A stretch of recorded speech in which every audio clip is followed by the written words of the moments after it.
Et bonjour à tous, nouveau concept cette semaine dans Ouvrez les guillemets, on vous a acheté un super ticket de la Française des Jeux. On va faire un unboxing de tickets, donc un gratting, et si on gagne, on va redistribuer la somme à la caisse de grève du 5 décembre prochain. Attends, ça dépend combien on gagne. Si on gagne assez, on peut devenir de droite aussi, juste. Puis d'ailleurs, c'est moi qui l'ai acheté, donc c'est moi qui deviendrai de droite. Voilà.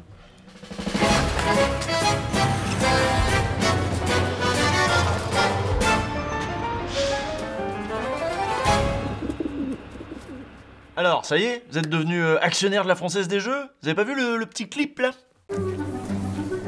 Crois-moi, ce jeu va entrer dans l'histoire. Aujourd'hui, on peut entrer dans le capital de FDJ. Ce petit clip fait appel à l'histoire de la Française des Jeux. À la base, ça avait été créé par les anciens combattants, les gueules cassées, celle de 14-18. Bon, vous voyez ce que c'est que les gueules cassées, hein. C'était les mutilés de guerre, ceux à qui il manquait un œil, un bout de mâchoire, une main. On a du mal à s'imaginer ce que c'est de nos jours, parce qu'on voit plus ça maintenant, c'est sûr. Selon l'IGPN. Comme dans les années 90, on privatise à tour de bras, on fait des pubs pour faire croire aux gens que tout le monde va y gagner. La belle affaire. Exaspérés par la chute des cours de bourse, les petits actionnaires ont pris le pouvoir. On y a cru. On a eu tort, sans doute.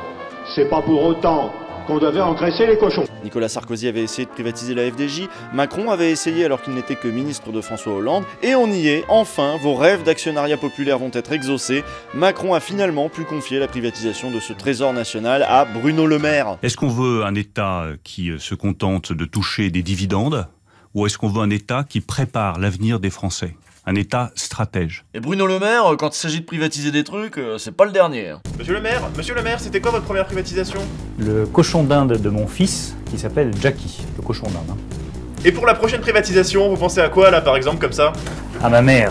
Un dernier truc à privatiser cette année?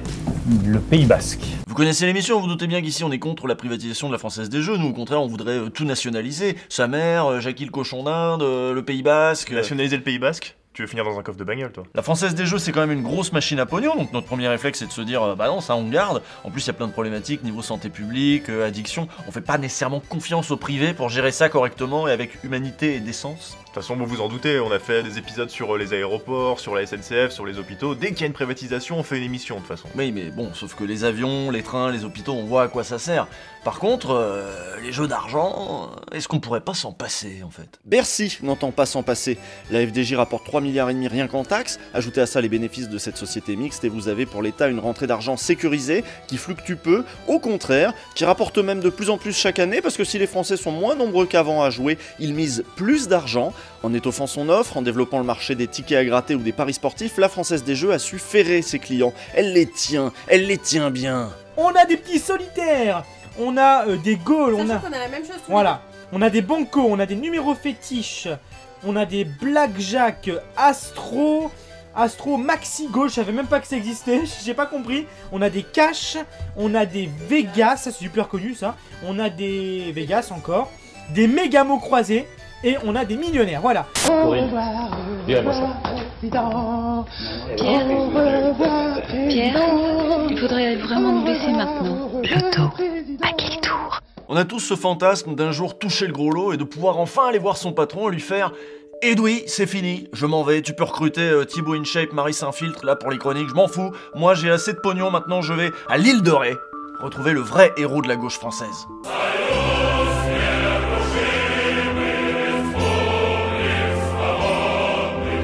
Il ne faut pas attendre tout de l'État. Le capitalisme a vampirisé vos rêves, camarades. Maintenant, il veut que vous rêviez de devenir millionnaire. La Française des Jeux, depuis les années 70, a beaucoup investi pour coloniser votre imaginaire, à coups de pub notamment. Maxime et Chloé ont gagné plus de 3 millions d'euros en jouant le code-barre d'une bouteille de lait. Loto, plus que des histoires de millions, des millions d'histoires. La FDJ aime mettre en scène ses gagnants, c'est d'ailleurs comme ça qu'elle a inventé le millionnaire. Il fallait non seulement que des gens gagnent, mais il fallait aussi qu'on le voie à la télé. Et c'était l'occasion de vous montrer des gens qui vous ressemblent. Pour la première fois, n'importe quel Français peut se mettre dans la peau d'un gagnant. Plus de 20 millions de tickets sont vendus chaque semaine.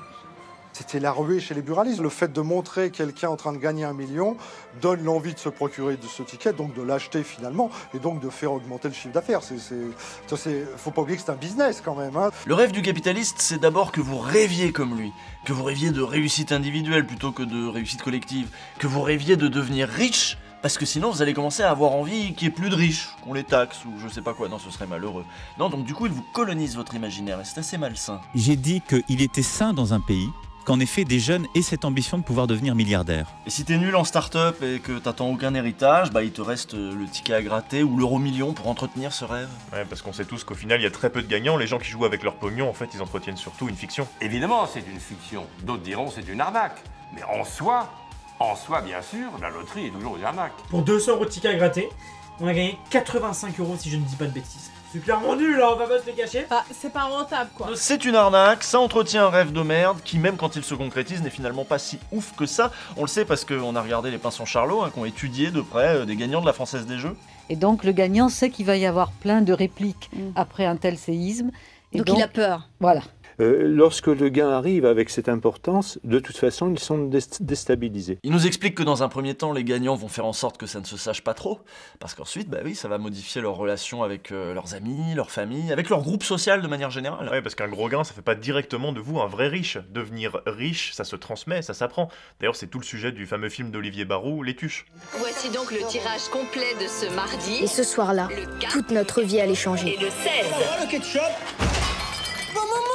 Nous, c'est les tuches. Donc résumons, c'est une machine à cash, c'est une arnaque, et ça entretient chez tout le monde le rêve d'être millionnaire qui, convenons-en, est un rêve de droite, c'est un délire individualiste, c'est même délétère pour toute la société. Ouais, parce qu'aujourd'hui, les millionnaires, c'est un poids pour la société, et la Française des Jeux, là, elle en fabrique de nouveaux. Donc des nouveaux riches qui vont prendre l'avion comme des porcs, qui vont hyper consommer, et même qui vont voter François Fillon. Entretenir les inégalités et le désir d'inégalité, c'est déjà pas top, mais c'est encore pire que ça pour l'Observatoire des inégalités, qui est cité par Laurent Mauduit dans son article pour Mediapart, qui va jusqu'à parler d'un impôt sur la fortune des pauvres. Pourquoi impôt sur la fortune? Parce que précisément en 2017, ses recettes étaient de 6 milliards d'euros. Et ça, c'est plus que l'impôt sur la fortune des riches qui était seulement de 5 milliards. Et oui, surprise, ce sont surtout les pauvres qui jouent, et c'est surtout chez les pauvres qu'on va trouver les cas d'addiction les plus pathologiques. Selon une étude de l'Observatoire des Jeux en 2014, 70% des joueurs présentant des problèmes de dépendance n'avaient pas le baccalauréat. Les ouvriers représentent un joueur sur 3. Alors qu'ils ne sont que 20% de la population active. C'est-à-dire que la Française des Jeux continue à vendre des rêves médiocres à une population qui est déjà fragile socialement et qu'elle contribue à fragiliser encore économiquement. Ok, alors elle achète des bouts de rêve avec écrit Française des Jeux pendant les 3 secondes où elle gratte, elle tremble un peu. Alors elle claque l'argent de Noël parce qu'il y a la cagnotte du loto. Vu qu'elle va gagner, elle pourra acheter les cadeaux. Ou pas.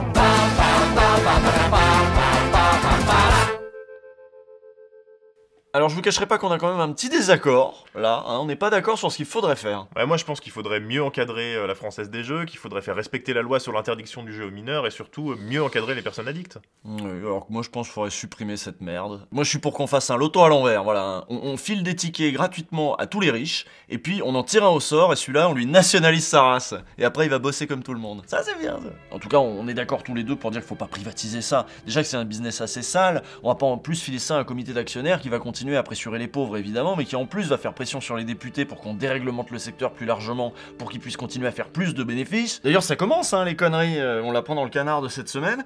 Pour satisfaire ces nouveaux actionnaires, la Française des Jeux a forgé un plan diabolique, recruter de nouveaux joueurs et s'adresser à un public plus jeune. Plus jeune que quoi? C'est interdit aux moins de 18 ans. Pourquoi vous faites ça? Voilà, en plus ça apporte rien à la société. Même pas d'emploi industriel parce que les tickets, ils sont fabriqués en Chine et au Canada. Donc non, moi je vais faire mon deuil de mon rêve de rencontrer Lionel Jospin entre deux dunes. Tant pis, tant pis. D'ailleurs, c'est peut-être pas le moment de devenir millionnaire, parce que ça va être la révolution pendant pas longtemps, je vous spoil, mais je vous le dis. Et ce sera peut-être pas le moment d'être du mauvais côté de la barrière. Les gens sont fâchés, si vous voyez ce que je veux dire. À lundi prochain. L'heure du grattage est enfin arrivée, suspense total, est-ce qu'on va rester de gauche? Est-ce que je vais devenir de droite? C'est le moment d'y aller. Allez, on gratte. 4, donc là... Si on a un des 5 numéros qui sont là, dans les étoiles, on gagne un maximum de cash. C'est haletant, le suspense est total. Là, je suis sûr que vous haletez autant que nous. 26, non, toujours pas. Même pas 50, même ça, elle ne donne pas quoi. Putain, j'en ai marre. Et 7. Voilà. Et ben on a perdu. Que de la merde. Tant pis, on va rester de gauche. Pas le choix, hein. Ou alors, parce que ça coûte 5 balles, je peux peut-être en reprendre 2. T'es sérieux là? Il y a une chance sur 4 de gagner. Peut-être 500 000 €. Et là, je pourrais peut-être Lionel Jospin, l'île de Ré. Un labrador.